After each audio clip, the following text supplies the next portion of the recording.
we are going to solve practice set number 13. The first question is here. Now you can see, write the reciprocals of the following numbers. तर reciprocals म्हणजे याच्यामध्ये काय करायचं आहे, इथं 7 दिलेला आहे. 7 म्हणजे खालचा नंबर जो आहे तो वरती ठेवायचा आणि वरचा नंबर जो आहे तो खाली ठेवायचा. हा झाला रिसिप्रिकॉल्स. या पद्धतीने आपण त्याला राईट करू शकतो. तर सॉल्व करूयात.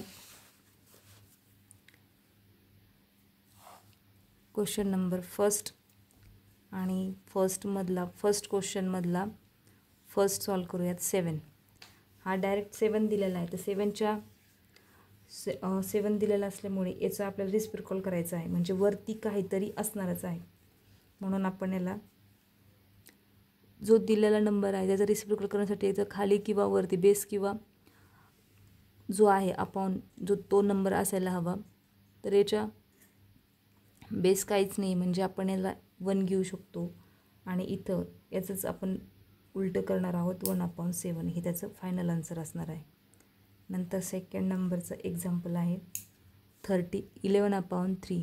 याचा रिसिप्रिकल करताना आपण 3/11.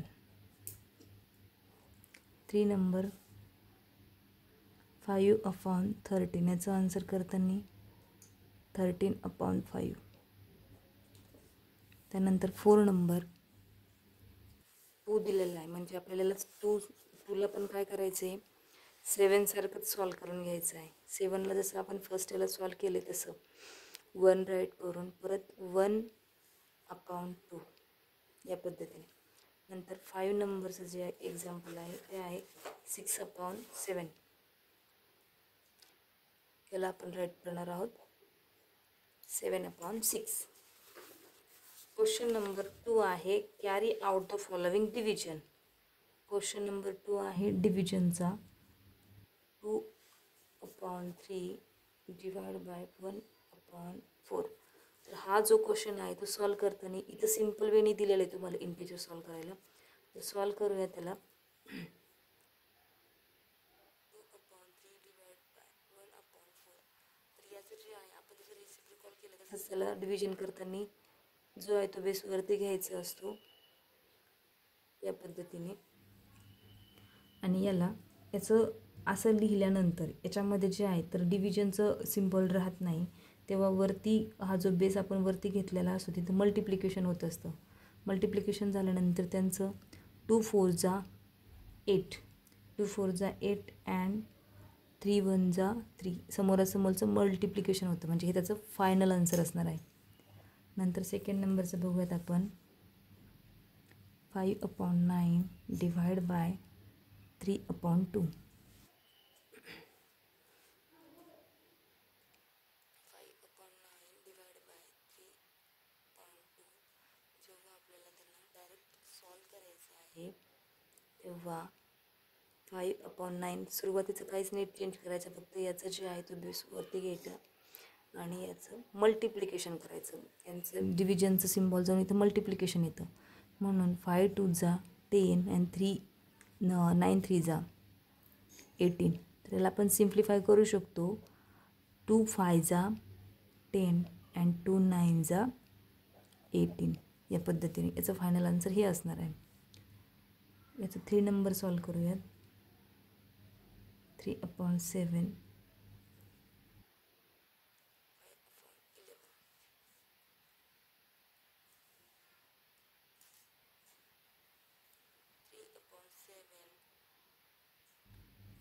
याचं सॉल्व करताना मल्टिप्लिकेशन होतं. इथं 11/5 होतं आणि समोरासमोरचं मल्टिप्लिकेशन 11 3 जा 33 7 5 जा 35. याला आपण सॉल्व करू शकतो का, तर नाही करू शकणार, कारण हे जे नंबर आहे ते एका टेबलमध्ये नाहीच आहेत आणि 3ने पण याला आपण डिवाईड करू शकत नाही, म्हणून याचं फायनल आन्सर हेच राहणार. याच्यामध्ये काही चेंजेस होत नाहीत. नंतर नंबर 4 आहे 11/12 डिवाइड बाय 4/7. याचं सॉल्व करताना 11/12 मल्टिपल, इथं मल्टिप्लिकेशन होणार 7/, हे विसरायचं नाही. बेस जो आहे तो वरती घ्यायचा असतो नेहमी.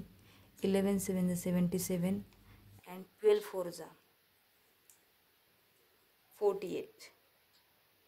हे पण जे आहेत तर हे कोणत्याच नंबरमध्ये नसल्यामुळे किंवा कोणत्या टेबलमध्ये नसल्यामुळे हे ॲज इट इज त्याचं आन्सर असतं. फक्त सिम्प्लिफाय आपण इथं केलं आहे. इथं जरी नसतं केलं तरी पण चाललं असतं. इथं इथं 27 आहे, म्हणजे याला आपण नाही हे करू शकत.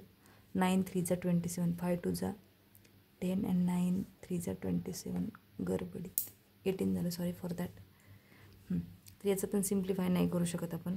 तर या पद्धतीने प्रॅक्टिस सेट नंबर जो 13 आहे तो सॉल्व केलेला आहे first and second question. Thank you.